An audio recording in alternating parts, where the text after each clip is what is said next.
steps from the Capitol in Cheyenne with reporters in your hometown. These are the top stories from the Cowboy State Daily News Center. It's time to take a look at what's happening around Wyoming for Monday, January 5th. I'm Mac Watson.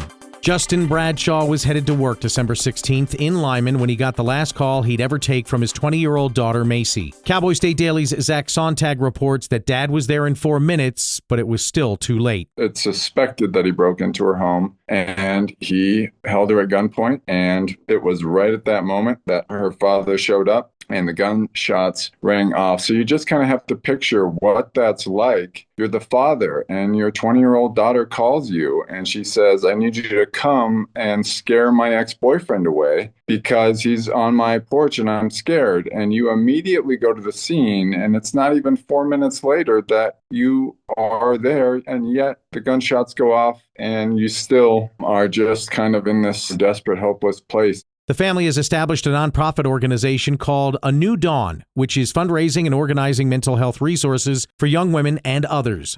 Macy Dawn Bradshaw's celebration of life ceremony was Saturday in Lyman.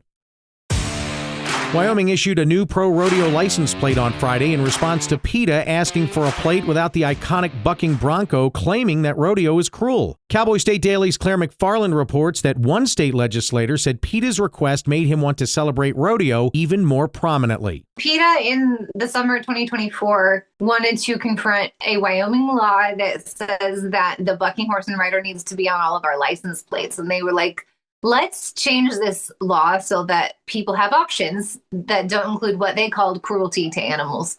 And in response, Senator Brian Boner and some others actually went the other direction and created a specialty plate with a more vivid image of the iconic steamboat saddle bronc being ridden, and a portion of the proceeds from those plates are to go to support rodeo programs in colleges throughout the state. WYDOT unveiled the plate last Wednesday alongside another specialty plate to promote search and rescue programs. The University of Idaho's drop from the top tier of Division I college football could serve as a warning to the University of Wyoming about the challenges small markets have in the era of NIL and revenue sharing. Cowboy State Daily's David Madison reports that insiders urge realism as financial gaps widen. There are still probably a majority of University of Wyoming fans who don't want anything to change.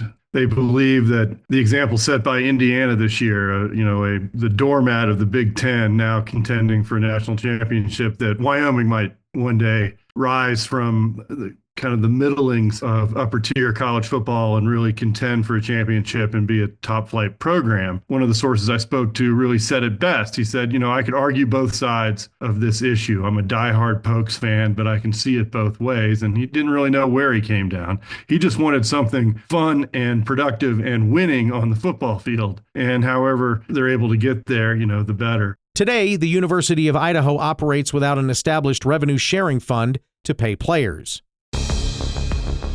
Wildlife filmmaker Casey Anderson left stop-motion cameras in 2 grizzly dens north of Yellowstone back in 2015 and then forgot about them. Cowboy State Daily's Mark Hines reports that last summer, Anderson went back to the caves and, to his amazement and his friend, recovered the cameras and more than a decade of footage. In 2015, he set up 2 of these. He found a couple caves where grizzlies had been denning, hibernating for the winter, way up high in the mountains north of Yellowstone there. And, these 2 caves in relatively close proximity to each other. And so he put cameras in each of these caves and got busy doing other things. He's a busy guy. And this summer, he's like, wow, maybe I should go check on those cameras after 10 years. They found both of them. One was still intact. The other one, at least the case had been trashed pretty badly. But the SD cards on both of them were intact. I think between them, they had something like 300 clips. Anderson tells Cowboy State Daily that despite popular images of bear caves, grizzlies rarely den up for the winter in caves. Instead, they usually dig their own dens into the sides of steep alpine slopes, going down and then turning back up to create a cozy pocket to retain heat over the winter.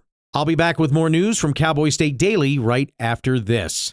The Wyoming way of life. There's nothing like it. And no financial partner like your local cooperative credit union to help you live life the way you want to. We help you save for a brighter future, borrow for your dream home, start your small business. We've got your finances, and you've got plans. So go ahead, pitch a tent, head for the rodeo, reel in a big trout, Fire up the smoker. Wyoming's credit unions are here to stay and here for you. Cowboy State Daily News continues now. Billionaire Joe Ricketts' herd of 17 white bison thrive at Jackson Fork Ranch in Wyoming's Upper Hoback Valley. Cowboy State Daily's Kate Meadows reports that to Ricketts, the white bison represent a piece of American West history, a spiritual connection to the land, and a feature he's proud to share with guests. So it started with 4 white bison, and his ranch manager is very careful to keep the herd genetically clean. He's looking at the pregnant females, and they will more than likely sell the bulls because there's only one bull, which the manager calls, the dad of them all. So they only have one bull who's kind of fathering these babies. And when the herd gets too big, then the manager will sell them off so that the herd stays relatively small and genetically clean. Ricketts founded TD Ameritrade, and his family co-owns the Chicago Cubs baseball team. When a police officer ran into some playground equipment while trying to catch a suspected impaired driver in a Riverton foot chase on New Year's Eve, a local man sprang into action. Cowboy State Daily's Claire McFarland reports that the man retrieved his rope and lassoed the suspect himself. The way he put it, the roper was kind of watching a different operation where his grandmother was being picked up by an ambulance at that time when the suspected drunk driver tore into the neighborhood, and Officer Casey Tadewald of Lander PD got out of his car when the chase proceeded on foot, when the driver fled on foot, and Tadewald gets taken out by a swing set. And so the roper, that the guy that's watching his grandma, is like, oh, that is too bad that happened to this officer. I'm going to get my rope. And he does. And then he lassos the suspect for the police. The roper, whose identity Cowboy State Daily ascertained from social media exchanges, did not respond by publication time to a message request for comment, but law enforcement did thank him on scene for his quick reaction and roping skills. When Leonard Nimoy flew to Yellowstone in August 1978 to shoot a scene for Star Trek: The Motion Picture, Mammoth Hot Springs hotel worker Eric Austinson got the job of being Mr. Spock's chauffeur. Cowboy State Daily's Andrew Rossi reports that Austinson recalls it being a surreal experience. Eric was working behind the desk of the Mammoth Hot Springs Hotel, just a fresh out of college kid, nothing better to do.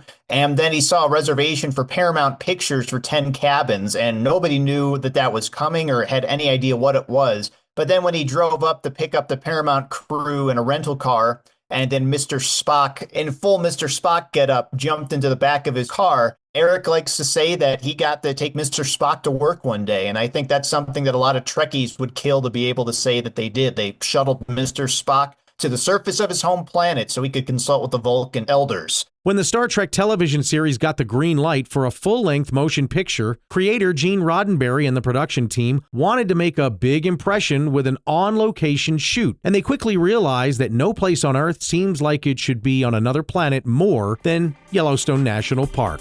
And that's today's news. Get your free digital subscription to Wyoming's only statewide newspaper by hitting that daily newsletter button at cowboystatedaily.com. And you can listen to this newscast each and every day by clicking subscribe on our YouTube channel or listen to us on your favorite podcast app. Thanks for listening. I'm Mac Watson for Cowboy State Daily.